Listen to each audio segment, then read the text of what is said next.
ಮುಂದಿನ ಲೋಕಸಭಾ ಚುನಾವಣೆಯನ್ನ ಎದುರಿಸಲು ಕಾಂಗ್ರೆಸ್ ಸಜ್ಜಾಗಿದೆ. ಕೇಂದ್ರದ ಬಿಜೆಪಿ ಸರ್ಕಾರವನ್ನ ಕಿತ್ತೊಗೆಯಲು ಕಾಂಗ್ರೆಸ್ ಪಣತೊಟ್ಟಿದೆ ಎಂದು ಕೆಪಿಸಿಸಿ ಕಾರ್ಯಾಧ್ಯಕ್ಷ ಈಶ್ವರ್ ಖಂಡ್ರೆ ಹೇಳಿದ್ದಾರೆ.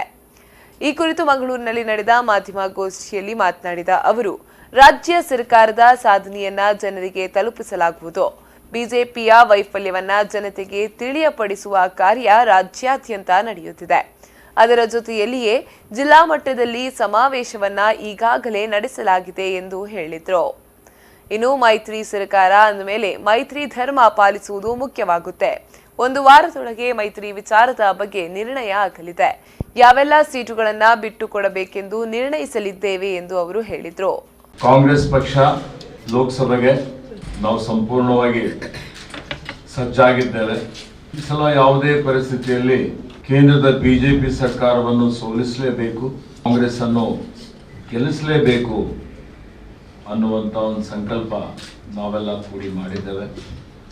ಕರ್ನಾಟಕ ಪ್ರದೇಶ ಕಾಂಗ್ರೆಸ್ ಸಮಿತಿ ವತಿಯಿಂದ 224 ಕ್ಷೇತ್ರಗಳಲ್ಲಿ ತರಬೇತಿ ಶಿಬಿರವನ್ನು ಹಮ್ಮಿಕೊಂಡಿದ್ದೇವೆ.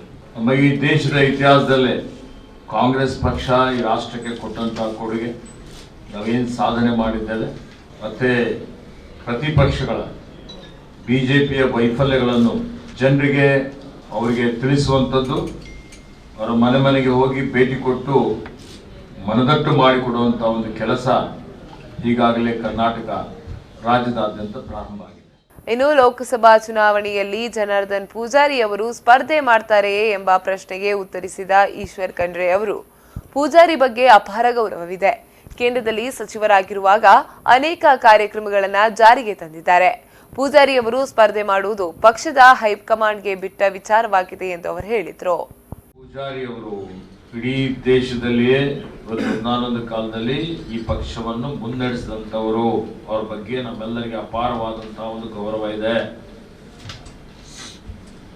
ಹೀಗಾಗಿ ಅವರ ಅಧಿಕಾರದಲ್ಲಿ ಇರಲಿ ಬಿಡ್ಲಿ, ಅವರ ಸ್ಥಾನ ಅವರ ಹುದ್ದೆಗಿಂತಲೂ ದೊಡ್ಡ ವ್ಯಕ್ತಿಗಳಾಗಿ ಇವತ್ತು ಅನೇಕ ಒಂದು ಕಾರ್ಯಕ್ರಮಗಳನ್ನು ಕೊಟ್ಟಂತವರಾಗಿದ್ದಾರೆ. ಕಾಂಗ್ರೆಸ್ನಲ್ಲಿ ನಾನು ಪೂಜಾರಿ ಅವರು ಕೆಪಿಸಿಸಿ ಅಧ್ಯಕ್ಷರಾಗಿದ್ದಂಥ ಸಂದರ್ಭದಲ್ಲಿ ಬಹಳ ಅವರಿಗೆ ಹತ್ತಿರದವನಾಗಿದ್ದೇನೆ. ಹೀಗಾಗಿ ಇವತ್ತು ಇವೆಲ್ಲ ವಿಚಾರಗಳ ಬಗ್ಗೆ ನಮ್ಮಲ್ಲಿ ಒಂದು ವ್ಯವಸ್ಥೆ ಇದೆ, ಒಂದು ಸಿಸ್ಟಮ್ ಇದೆ. ಅದರಲ್ಲಿ ಇಂಥವೆಲ್ಲ ತೀರ್ಮಾನಗಳು ಕಾಂಗ್ರೆಸ್ನ ಹೈಕಮಾಂಡ್ ಅವರು ಎಲ್ಲರ ಜೊತೆಯಲ್ಲಿ ಕನ್ಸಲ್ಟ್ ಮಾಡಿ